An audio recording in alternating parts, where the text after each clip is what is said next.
마태복음 13장 44절에서 50절 함께 읽도록 하겠습니다. 천국은 마치 밭에 감추인 보화와 같으니 사람이 이를 발견한 후 숨겨두고 기뻐하며 돌아가서 자기의 소유를 다 팔아 그 밭을 사느니라. 또 천국은 마치 좋은 진주를 구하는 장사와 같으니 극히 값진 진주 하나를 발견하며 가서 자기의 소유를 다 팔아 그 진주를 사느니라. 또 천국은 마치 바다에 치고 각종 물고기를 모으는 그물과 같으니 그물에 가득함에 물가로 끌어내고 앉아서 좋은 것은 그릇에 담고 못된 것은 내버리느니라. 세상 끝에도 이러하리라. 천사들이 와서 의인 중에 악인을 갈라내어 풀무불에 던져 넣으리니 거기서 울며 이를 가리라. 아멘. 세상에서는 금요일 저녁을 아까 말씀하셨듯이 불금이라고 합니다. 먹고 마시고 TV 보며 즐기기 딱 좋은 시간이죠. 감사한 것은 여러분 아무도 불러주는 이가 없기에 오직 주님의 부르심을 따라 이 자리에 나오신 여러분 한 분 한 분 환영하고 축복합니다. 설교를 전하면 되는데 갑자기 이렇게 왜 쓸데없는 말을 하느냐고요. 제가 오랜만에 단위에 서서 긴장이 되어서 그런 것 같습니다. 좀 적응하는데 좀 제가 시간이 걸리잖아요. 아무튼 오늘도 이 말씀 제목 천국을 소유하려면 제목으로 말씀을 전하려고 하는데 주님께서 주시는 은혜가 있길 소망합니다. 마태복음 13장은 우리에게 천국 비유장으로 잘 알려진 장입니다. 천국을 다른 말로 하늘나라, 하나님 나라라고도 부르지요. 예수님은 공생애를 시작하시며 회개하라 천국이 가까이 왔느니라고 말씀하셨습니다. 그리고 복음서를 살펴보면 예수님께서 각종 병자들을 고치시고 귀신을 내어 쫓으시고 죽은 자를 살리신 많은 이적이 나옵니다. 그런데 이것은 사실 천국을 회복하신 사건입니다. 예수님께서는 이 일을 행하심으로써 짬 봐라 나 이런 사람이야 나 대단한 사람이야 이런 것을 알리기 위함이 아닙니다. 천국이 어떠한 나라인지 예수님을 통해 회복될 천국이 어떠한 모습인지를 샘플로 보여주신 것입니다. 그리고 예수님은 천국에 관해 거듭 말씀하셨습니다. 오늘 본문이 포함된 마태복음 13장에는 예수님께서 하신 7개의 천국 비유가 나옵니다. 제가 한번 순서대로 읽어보겠습니다. 안 보고 연습을 여러 번 했는데 또 긴장해서 틀릴지 안 될지 안 보고 가겠습니다. 새벽기도에서 말씀 묵상하고 계시죠? 첫 번째 어떤 비유죠? 씨 뿌리는 자의 비유. 두 번째 가라지 비유, 밭의 가라지 비유. 세 번째 겨자씨 비유. 네 번째 누룩 비유. 여섯 번째 오늘 살펴볼 제가 진짜 긴장이 뭐죠? 밭에 감추인 보화 비유. 일곱 번째 좋은 진주를 구하는 상인 비유. 마지막 일곱 번째 그물 비유가 나오죠. 예수님은 다양한 일상의 언어를 가지고 천국을 가르치셨습니다. 마태복음 13장에 나오는 이 7개의 천국 비유는 크게 두 부분으로 나눌 수 있습니다. 앞선 4개의 비유는 무리들을 향해 하신 비유이고 오늘 본문이 포함된 3개의 비유는 제자들에게 하신 비유입니다. 예수님께서는 먼저 무리들을 향해 비유로 말씀하셨습니다. 그런데 오늘 본문이 아니죠. 36절을 보면 예수님께서 무리를 떠나 집으로 들어가셨다라고 말합니다. 그런데 제자들이 예수님께 나와 밭의 가라지 비유를 설명해 달라고 말합니다. 예수님께서는 이 비유에 대해서 설명하신 뒤에 나머지 3개의 비유를 말씀하셨습니다. 오늘 본문에 나오는 3개의 비유, 감추인 보화의 비유, 좋은 진주를 구하는 상인 비유, 물고기 비유는 제자들을 대상으로 한 천국 비유입니다. 그렇다면 이 천국 비유들은 사실 제자도와 깊은 관련이 있음을 알 수가 있습니다. 우리는 이러한 관점을 가지고 오늘 본문을 함께 살펴보길 원합니다. 먼저 44절에서 천국은 뭐와 같다라고 말씀하십니까? 천국은 마치 밭에 감추인 보화와 같으니. 귀중하고 값진 보화가 어디에 있다라고 말을 합니까? 있긴 한데 어디에 있죠? 밭에 감추어 있습니다. 밭에 감추어 있으니 누구나 쉽게 발견할 수 없습니다. 천국이 이와 같다는 것이죠. 예수님께서 앞서 하신 씨 뿌린 자의 비유에서도 밭이 나왔습니다. 네 개의 마음밭에 말씀의 씨앗이 뿌려졌듯이 예수님을 통해 천국 복음이 전해졌습니다. 그런데 어떤 이들은 그것을 보아도 보지 못하고 그것을 들어도 듣지 못했습니다. 마음의 완악함으로 인해 그들의 귀가 닫히고 눈이 닫혔기 때문입니다. 하나님께서 그들에게 숨기셨기 때문입니다. 하나님께서는 이렇게 어떤 이들에게는 숨기시지만 어떤 이들에게는 밝히 나타내십니다. 오늘 본문에도 보십시오. 한 사람이 밭을 가다가 우연히 보화를 발견합니다. 성경은 이 사람에 대해서 구체적으로 설명하지 않습니다. 그런데 밭을 갈았다는 것을 보니 아마도 직업이 농부였던 것 같습니다. 그런데 자신의 밭이 아니라 남의 밭을 갈았으니 품꾼이나 또 소작농이었을 것입니다. 그는 밭을 갈며 열심히 일상을 담아내고 있었습니다. 그런데 어느 날 쟁기질을 하는데 땅속에서 뭔가 묵직한 것이 팽하고 걸렸습니다. 계속해서 열심히 땅을 파고니 귀한 보화가 묻혀 있었던 것입니다. 고대 사회에서는 보화를 땅에 묻어두는 일이 흔했다고 합니다. 당시 오늘날처럼 돈을 맡길 수 있는 은행이 있었거나 기중품을 보관할 수 있는 장소가 마땅치 않았기 때문입니다. 그래서 기중품을 항아리에 넣고 땅속 깊숙이 묻어두었습니다. 달란트 비유에서도 한 달란트 받은 종이 땅속에 묻어두는 것이 바로 이와 같은 배경에서 나왔습니다. 그런데 문제가 무엇입니까? 문제는 주인이 갑작스럽게 자식들에게 땅속에 묻어두었다라고 유언을 하고 죽었으면 괜찮은데 갑작스럽게 그런 유언 없이 죽으면 어떻게 될까요? 그 보화는 어느 누군가에 의해서 발견되지 않고 그냥 계속해서 땅속에 묻혀 있었을 것입니다. 이처럼 예수님은 이런 당시의 배경을 인용으로 이렇게 비유를 하신 것입니다. 밭에 감추인 보화를 발견한 농부는 어떻게 행동했다라고 말을 합니까? 그것을 땅속에 다시 묻어두고 기뻐하며 돌아갔다고 말을 합니다. 보화를 발견한 기쁨이 매우 컸던 것입니다. 여러분 죄송합니다. 중국어를 못하는데 까불어서 죄송합니다. 중국어 번역본을 보니까 이 기뻐하다라는 부분을 환시라고 번역되어 있었습니다. 시환하면은 좋아하다잖아요. 환시라고 찾아보니까 기뻐하다는 뜻이더라고요. 그런데 형용사의 중처 문법 나옵니다. 환시라고 하면은 강조가 되어서 아주 기뻐하다는 뜻입니다. 그러니까 이 사람은 그냥 기뻐한 것이 아니라 아주 기뻐한 것입니다. 이 기뻐함에 해당되는 헬라어 원어는 카라입니다. 카라. 우리나라에도 예전에 여성 걸그룹 카라라는 그룹이 있었습니다. 아주 옛날에. 이 카라라는 말이 어디서 사용되냐면 부활하신 예수님을 만난 여인들과 제자들이 기뻐했다 할 때 거기서 바로 이 카라라는 형용사가 사용됩니다. 부활하신 예수님을 만난 기쁨이 사실 천국을 발견한 사람의 기쁨과 동일했던 것입니다. 사도 바울 또한 로마서 14장 17절에서 이렇게 말을 합니다. 여러분 성경 가지고 계신가요? 한번 찾아볼까요? 성경 가지고 다니셔야 됩니다. 서비스 없습니다. PPT 서비스 없습니다. 로마서 14장 17절에서 이렇게 말을 합니다. 한번 찾아보실까요?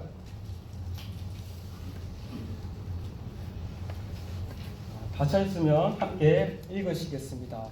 하나님의 나라는 먹는 것과 마시는 것이 아니요 오직 성령 안에 있는 의와 평강과 희락이라. 여기서도 하나님 나라 천국의 특징에 관해서 말하며 먹고 마시는 데 있지 않고 성령 안에 있는 의와 평강과 희락. 여기 희락이 기쁨, 하나입니다. 이처럼 하나님 나라는 기쁨이 충만한 나라입니다. 이 기쁨은 세상이 주는 기쁨과 질적으로 다릅니다. 세상이 주는 기쁨은 일시적입니다.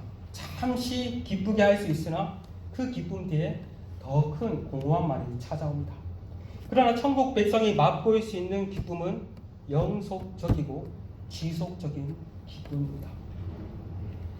여러분 가운데는 이 기쁨이 있으십니까? 옆 사람 한번 보십시오. 그 기쁨이 묻어 있는가? 한번 보세요. 예. 기쁨이 묻어 있으십니까? 기독교 희락주의자로 알려진 존 파이퍼 목사님은 우리가 하나님 안에서 만족하고 기뻐할 때 하나님이 크게 영광 받으신다고 말을 했습니다. 우리가 너무나도 잘 아는 소유리 문답 제1문항, 이건 상식입니다. 사람의 제일 되는 목적, 최고의 목적은 무엇입니까? 라고 이렇게 묻고 답을 이렇게 말합니다. 하나님을 영화롭게 하며 영원토록 그분을 즐거워하는 것입니다. 그런데 존 파이퍼 목사님은 이 유명한 답에서 영어의 하고를 함으로써로 바꿔서 이렇게 말을 합니다. 사람의 제일 되는 목적은 하나님을 영원토록 즐거워함으로써 그분을 영화롭게 하는 것입니다. 우리가 어떻게 하나님께 영광을 돌릴 수 있다고요? 어떻게 해요? 하나님을 즐거워할 때, 하나님 한 분만으로 만족하고 그분을 인해서 기뻐할 때 하나님께서 가장 크게 영광 받으신다는 것입니다. 반대로 하나님을 기뻐하고 즐거워하지 않고는 진정으로 하나님께 영광 돌릴 수 없습니다. 천국 백성의 기쁨은 하나님 안에 있습니다. 하나님 안에서만 발견됩니다. 이 기쁨은 세상이 줄 수도 알 수도 없는 기쁨입니다. 찬송가에도 이런 말이 있지 않습니까?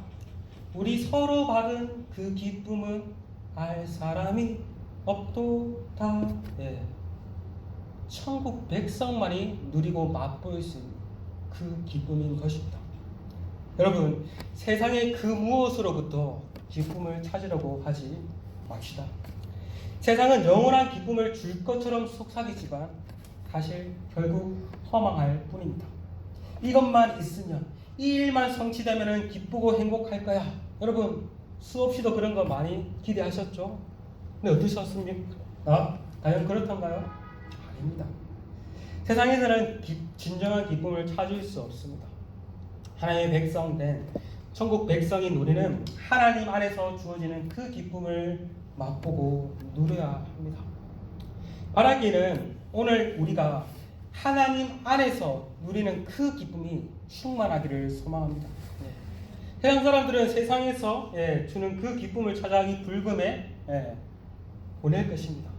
하지만 이 자리에 나온 이상 저와 여러분은 하나님 안에서 하나님과 그 교제 가운데 누리는 그 기쁨이 충만하시길 소망합니다. 계속해서 말씀을 살펴봅시다. 부활을 발견한 농부는 기뻐하며 집으로 돌아갔죠. 그런데 그 뒤에 어떡합니까?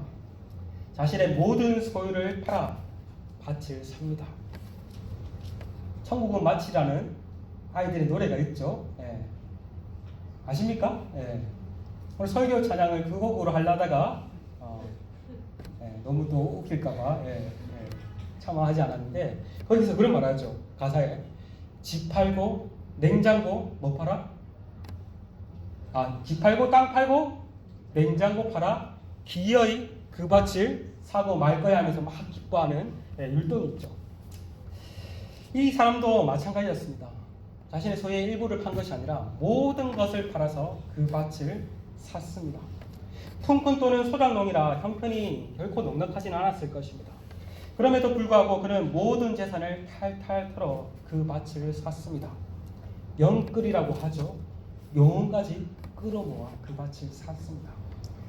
영끌에서 주식을 사면 폭망할 수도 있고 잘못 투자했다가 큰 손해를 보일 수 있습니다. 그러나 천국을 사는 것은 결코 손해보는 법이 없을 것입니다. 여러분, 다른 데 투자하지 마시고 천국에 투자하십시오. 아멘 안 하시네요. 그럴 줄 알았습니다. 영원한 것을 위해 영원하지 않는 것을 버리는 자는 바보가 아니다 라는 말이 있습니다. 짐 엘리엇이라는 미국의 선교사가 22살 때 그의 일기에 적은 문구라고 합니다. 실제로 짐 엘리엇 선교사는 그러한 삶을 살기를 간절히 원했습니다. 그는 히튼 대학을 최고등으로 졸업한 촉망받는 청년이었습니다. 사람들은 그가 미국에 남아 좋은 설교자가 될 것을 기대했습니다. 그런데 그는 미국에 남는 것보다 아직도 한 번도 복음을 들어보지 못한 에콰도르의 9가족을 향해 선교하러 나갔습니다. 그런데 문제는 그 부족에게 복음을 전하려다가 28살의 나이로 순교하였습니다. 짐 엘리엇과 그의 동료 4명의 선교사들은 복음을 한번 전해보지도 못한 채 원주민의 창끝에 찔려 죽임을 당했습니다. 그래서 1956년 뉴욕타임즈는 그들의 기사를 다루며 얼마나 불필요한 낭비인가 하며 한탄하였습니다. 세상의 관점에서는 정말 불필요한 낭비죠. 그러나 하나님 나라의 관점에서 볼 때 전혀 불필요한 낭비가 아니었습니다. 그들은 천국을 소유하기 위해 기꺼이 자신의 모든 것을 주님께 내어드렸던 것입니다. 이 짐 엘리엇 선교사의 순교 이후 3년 뒤에 그의 아내 엘리자베스 선교사가 9가족에게 들어갔고 열심히 헌신한 결과 9가족에게 복음이 전해졌고 짐 엘리엇 선교사와 동료 선교사들을 찔러 죽인 그 5명의 사람들도 예수님을 믿게 되었다고 합니다. 이후 이 선교의 모습을 보고 수많은 미국의 젊은이들이 자신의 삶을 들여 선교사로 헌신했다고 합니다. 한 알이 밀알이 떨어져 많은 열매를 맺을 것입니다. 이처럼 천국은 모든 것을 팔아 볼 만큼 투자할 만큼 큰 가치가 있는 것입니다. 46절에서 앞선 비유와 비슷한 비유가 나옵니다. 천국은 마치 좋은 진주를 구하는 장사와 같다라고 말을 합니다. 여기서 우리말 성경에는 장사라고 번역했는데 좋은 번역이 아닌 것 같습니다. 장사라는 말보다 상인이 더 나은 표현입니다. 근데 이 상인을 뜻하는 헬라어 단어는 보통 상인이 아니라 먼 곳을 배를 타고 오고 가는 국제 무역상을 가리킨다고 합니다. 더군다나 그가 다룬 물건은 또 값비싼 진주를 다루고 있으니 엄청난 재력가였을 것입니다. 앞서 나온 농부는 가난한 사람이었던 반면 이 상인은 거상이었습니다. 앞서 나온 농부는 우연히 보화를 발견했으나 이 상인은 좋은 진주를 구하려고 무척 애썼습니다. 그래야 마침내 극히 값진 진주 하나를 발견합니다. 그러자 이 사람 또한 어떻게 했다고 말합니까? 자기의 소유를 다 팔아 그 진주를 샀다라고 말을 합니다. 엄청난 재력을 다 팔아 진주를 하나 살 만큼 그 진주가 매우 값졌던 것입니다. 이처럼 천국은 우연히 발견되기도 하고 찾고 찾아서 발견되기도 합니다. 어떤 사람은 우연히 친구를 따라서 교회를 갔다가 믿기도 하고 우연한 만남을 통해서 교회 안에 들어오기도 합니다. 반면 어떤 사람은 인생에 대해 진지한 의미와 목적을 추구하다가 마침내 진리에 이르기도 합니다. 그러나 발견했다고 끝이 아니죠. 발견한 것을 소유하기 위해 반드시 대가가 지불되어야 합니다. 여기서 우리는 천국 제자도의 특징 하나를 발견할 수 있습니다. 바로 대가 지불입니다. 대가 지불은 천국 제자도의 핵심입니다. 예수님께서도 제자도에 관해 말씀하시며 대가 지불은 선택이 아니라 필수라고 말씀하셨습니다. 마태복음 16장 24절 제가 읽겠습니다. 이에 예수께서 제자들에게 이르시되 누구든지 나를 따라오려거든 자기를 부인하고 자기 십자가를 지고 나를 따를 것이니라. 여기서 예수님을 따른다는 것은 예수님의 제자가 된다, 천국 백성이 된다라는 말입니다. 예수님은 제자가 되기 위해서, 천국 백성이 되기 위해서 자기를 부인하고 자기 십자가를 져야 한다고 말씀합니다. 여기서 자기를 부인하고 자기 십자가를 지는 것을 한마디로 말하면 대가를 지불해야 한다는 말입니다. 대가를 지불하지 않고는 내 제자가 되겠다, 어림도 없는 말이다. 대가를 지불하지 않고 천국 백성이 되겠다, 있을 수 없는 말이라고 말씀하신 것입니다. 우리는 얻는 것에 참 관심이 많습니다. 마트에서도 물건을 사다가도 1+1 마이 송 1을 잘 사죠, 맞죠? 저만 그렇습니까? 네. 교회를 다니고 예수님을 믿는 것도 무엇을 얻는 데에만 크게 관심을 가집니다. 예수를 믿고 말씀대로 살았더니 조금의 힘듦이 있었지만 하나님께서 이러이러한 고난, 복을 주셨어라고 많이 간증하지만 정작 예수를 믿고 말씀대로 살았더니 이런 손해를 보았어, 이런 어려움이 있어서라고 말을 잘 하지 않습니다. 전도를 할 때도 어떻습니까? 예수를 믿으면 복 받습니다. 행복합니다. 집안이 형통합니다. 라고 말을 하지, 예수를 믿으면 지불해야 할 대가가 큽니다. 라고 말을 하지 않습니다. 그래서 나중에 그 사람이 교회 안에 들어와서 깨닫습니다. 아, 그때 내가 속았네. 여러분은 어떠십니까? 예수를 따르기 위해 기꺼이 어떤 대가를 지불하고 계십니까? 우리의 은혜로 천국 백성이 되지만 그 믿음의 여정 가운데 대가 지불은 필수입니다. 그런데 여러분, 그 대가를 지불했다고 해서 잃는 것 같지만 결코 잃는 것이 아닙니다. 오히려 더 귀한 것을 얻는 것입니다. 예수님께서도 자기 목숨을 얻는 자는 잃을 것이요 자기 목숨을 잃는 자는 얻을 것이라고 말씀하셨습니다. 이것이 기독교 신앙의 역설입니다. 예수님의 제자들은 예수님을 따르기 위해 모든 것을 다 잃었습니다. 예수님께서 갈릴리 해변에서 나를 따르라 라고 했을 때 예수님의 제자들은 그물과 아버지와 배와 모든 것을 버려두고 예수님을 따랐다라고 말을 합니다. 그뿐만 아니라 예수님의 제자들은 예수님을 전하다가 대부분이 순교했습니다. 이 땅에서의 삶이 전부라면 그들만큼 불쌍한 인생도 없습니다. 그러나 이 땅의 삶의 끝이 아니죠. 이 땅 이후에 영원한 삶이 있습니다. 예수님의 제자들은 천국에서 해와 같이 빛나고 있을 것입니다. 반면 대가를 지불하지 않음으로써 슬피 울며 이를 갈고 있는 자들도 있을 것입니다. 그 대표적인 사람이 부자 간원이죠. 그는 젊고 돈도 많고 명예도 가지고 있었습니다. 부자 간원은 예수님께 나와 자신이 무엇을 하여야 영생을 얻을지에 관해 물었습니다. 어떻게 하면 천국을 소유할 수 있냐고 물은 것이죠. 천국에 대한 갈망이 그도 있었습니다. 그러나 결국 그는 모든 것을 팔아 가난한 사람에게 나눠주고 나를 따르라는 그 예수님의 부름 앞에 반응하지 않습니다.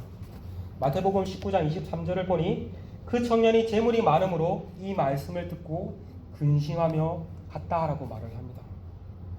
지금 이 청년은 무엇을 하고 있을까요? 더 큰 근심 가운데 슬피 울며 이를 갈고 있을 것입니다. 여러분, 오늘 본문에서 오해는 하지 마십시오. 천국 백성이 되는 필요 조건인 큰 대가를 지불해야 한다, 이거 아닙니다. 우리는 어떠한 노력과 공로로 결코 천국 백성이 될 수 없습니다. 우리의 스스로의 노력으로 천국 백성이 될 수 없습니다. 다만 하나님께서 앞서 우리를 천국 백성 삼으시기 위해 큰 대가를 지불하셨습니다. 그의 아들이신 예수님을 기꺼이 내어 주셨습니다. 예수님께서도 하늘 영광 다 버리시고 이 땅에 오셨고 자신의 목숨을 값주고 우리를 사셨습니다. 그래서 우리가 천국 백성이 될 수 있었던 것입니다. 이제 우리가 할 일은 그 은혜에 감사하여 예수님의 본을 따라 대가를 지불하는 일일 것입니다. 대가를 지불해라고 하니 모든 재산을 다 팔아 교회에 헌금하라는 말이 아닙니다. 가족도 다 버리고 저쪽에 오지 선교지에 나가는 말도 아닙니다. 하나님은 필요에 따라 어떤 사람에게는 그러한 큰 것들을 요구하실 수도 있습니다. 그러나 모두가 다 그러하지 않습니다. 김호연 작가의 불편한 편의점이라는 소설을 여러분 아시는지요? 작년에 우리나라에서 엄청 인기를 끈 소설입니다. 혹시 읽어보신 분 계신가요? 네. 저도 부목사님이 추천해서 최근에 전자책으로 읽어보았는데 이 소설에서 독고라는 서울역을 배회하는 노숙인이 나옵니다. 그런데 이 독고라는 사람이 큰 은혜를 받아 노숙인에서 편의점 직원이 됩니다. 그런데 그가 편의점 직원이 되어서 정말 세상에 소망을 잃은 사람들이 그 사람을 통해서 회복되는 내용을 담은 소설입니다. 이 소설에서 독고라는 사람이 이렇게 말을 합니다. 손님이 편하려면 직원은 불편해야 하고요. 불편하고 힘들어야 서비스 받는 사람은 편하지요. 저는 이것을 읽으며 맞다. 사역자도 마찬가지군. 네.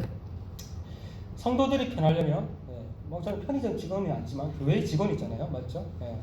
교회 직원이 내가 힘들고 불편한 것은 당연하구나. 그래서 마음속으로 힘들다고 불평불만하지 말아야겠다고 싶었습니다. 사역자만 그렇습니까? 여러분, 한 공동체가 건강하게 세워지기 위해서는 모두가 기꺼이 불편함을 감수해야 합니다. 이 불편함을 감수하는 것이 사실 대가를 지불하는 일입니다. 이렇게 공동체에서 수요 예배, 금요 예배, 주일 예배를 드릴 수 있는 것도 누군가의 대가 지불이 있기 때문입니다. 오늘도 이렇게 찬양팀 찬양을 했는데 이렇게 찬양팀을 한다고 누가 알아줍니까? 안 알아줍니다. 그런데도 예배 전 일찍 나와서 찬양팀으로 섬기는 이런 누군가의 대가 지불이 있습니다. 주일 예배를 위해서 강대상에 물을 떠놓고 성도들이 교제할 수 있도록 차를 준비하고 또 다음 세대를 맞이하고 새 가족을 맞이하는 누군가의 대가 지불 헌신이 있기 때문에 우리 공동체가 있을 수 있는 것입니다. 우리가 아무렇지 않게 너무나 당연하다고 누리고 있는 그 모든 것들이 누군가의 대가 지불이 있기 때문입니다. 여러분, 처음부터 너무 큰 대가를 지불하려고 하지 마십시오. 그러다가 탈납니다. 주님께서 주신 은혜의 분량과 믿음의 분량에 따라 여러분이 할 수 있는 만큼 대가를 지불하시면 됩니다. 특별히 오늘 말씀을 들으시고 기도하시며 주님께 한번 물어보십시오. 주님, 내가 주님을 위해서 어떠한 대가를 지불해야겠습니까? 갑자기 주님께서 아프리카로 가라고 하진 않으시겠죠? 주님께서 깨닫게 해주신다면 여러분 미루지 마시고 순종하시길 바랍니다. 그것이 물질이라면 기꺼이 흘려보내십시오. 그것이 헌신이라면 기꺼이 헌신하십시오. 그럼으로써 천국을 우리가 소유하고 맛볼 수 있습니다. 바라기는 우리가 할 수 있는 한에서 기꺼이 우리 자신의 것들을 희생함으로써 천국을 더 맛보는 우리 모두가 되길 소망합니다. 끝으로 빌립보서 3장 7절에서 9절 말씀을 읽고 마쳤으면 좋겠습니다. 빌립보서 3장 7절에서 9절입니다. 제가 읽겠습니다. 그러나 무엇이든지 내게 유익하던 것을 내가 그리스도를 위하여 다 해로 여길 뿐더러 또한 모든 것을 해로 여김은 내 주 그리스도 예수를 아는 지식이 가장 고상하기 때문이라. 내가 그를 위하여 모든 것을 잃어버리고 배설물로 여김은 그리스도를 얻고 그 안에서 발견되려 함이니. 이게 사도 바울의 고백이지 않습니까? 세상의 모든 것들 배설물같이 여기고 오직 그리스도를 아는 것이 추구하겠다 하는 것입니다. 말하기는 우리 가운데도 정말 그러한 갈망이 있기를 간절히 소망합니다. 시간 함께 들은 말씀을 기억하시면서 찬양하며 기도하며 나갔으면 좋겠습니다.